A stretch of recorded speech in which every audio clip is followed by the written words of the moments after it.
सप्तमोऽध्यायः ध्यानम्। ॐ ध्यायेयं रत्नपीठे सुखकलपटितं शृण्वतीं श्यामलाङ्गीं न्यस्तैकाङ्घ्रिं सरोजे शशिजगलधरां वल्लकीं वादयन्तीं कल्लाराबद्धमालां नियमितविलसच्चोलिकां रक्तवस्त्रां मातङ्गीं शङ्खपात्रां मधुरमधुमदां चित्रकोद्भाषिबालाम्। ॐ ऋषिरुवाच आज्ञप्तास्ते तदोदैत्य षण्डमुण्डपुरोगमाः चतुरङ्गबलोपेता ययुरभ्युद्यतायुधा तद्रसुस्ते तदो देवी मीसादासं व्यवस्थितं सिंहस्योपरि शैलेन्द्रशृङ्गे महति काञ्चने ते दृष्ट्वा तां समादातो मुद्यम्य चक्रुरुद्यता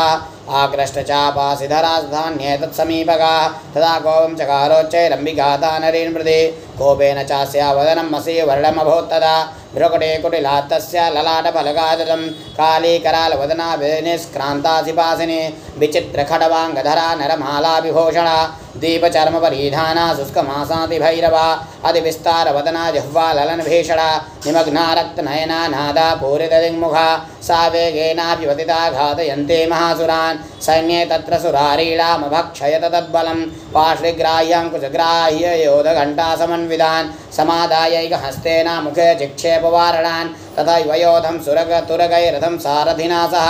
निक्षिप्य वक्त्रे दशनैश्चर्यवन्त्यतिभैरवम्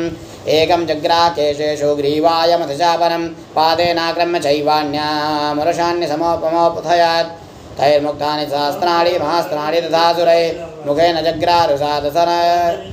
दशनैर्मतिथान्यपि बलिनां तद्बलं सर्वा मधुराणां दुरात्मनां ममर्धा भक्षयच्चान्यान्याश्चादानयत्तथा निशि असिनानि धा केचित् खड्वाङ्गडादिदाः जग्मुर्विनाशमपुरादन्तग्राविदास्तथा क्षणेन तद्बलं सर्वामसुराणां निपातितं दृष्ट्वा चण्डोऽभिद्रावतां कालीमतिभीषणं सर्वर्षैर्महाभीमैर्भीमाक्षेतं महासुरः साधयामास चक्रैषा चिप्तैः सहस्रशः तानि चक्राणि नेकानि विषमानानि तन्मुखं भूर्यथार्कबिम्बानि शुभहोनि घनोदरं ततो जहासादिरुषा भीमं भैरवनादिनी कालीकरालवक्त्रान्तर्दुर्दर्शदसनोज्ज्वला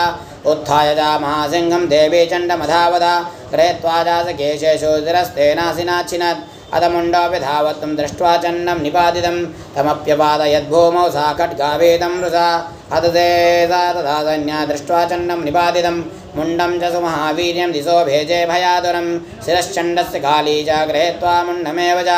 प्राह प्रचण्डाट्टहासामश्रीमध्येव चण्डिकां मया तवात्रोपहृतौ चण्डमुण्डौ महावशो युद्धयज्ञे स्वयं शुम्भं च हनिष्यसि ऋषिरुवाच तावानीतौ ततो दृष्ट्वा चण्डमुण्डौ महासुरौ उवाच काली कल्याणी ललितं चण्डिकावचः